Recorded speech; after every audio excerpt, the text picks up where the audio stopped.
सकाळ सकाळ सुनबाई सासूबाईचे केस काळे करायचं काम करत होती.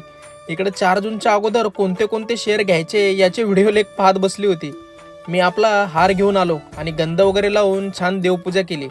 नंतर बायकोने पैलवानी शेकसाठी बदाम, काजू आणि मखाण्याची अशी पावडर बनवली. पैलवानी शेकमध्ये ओट्स, चिया सीड्स, खजूर, अंजीर, काजू, बदाम आणि मखाण्याची पावडर आणि केळी, कुठलंही फळ तुम्ही घेऊ शकता, आणि पीनट बटर, मध आणि दूध.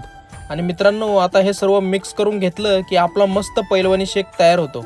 आणि तो पित असताना माझ्या पैलवान लेकीने मध्येच येऊन असं तोंड घातलं. नंतर मोठ्या दिदीला ड्रेस घ्यायला दुकानात गेलो तर तिथे पण आमचं तोंड चालूच होतं. म्हणलं मला दे की, तर असं कडकडनं पळाली. अखेर 2 तासात अर्धं दुकान पाहून झाल्यावर यांना हा ड्रेस आवडला.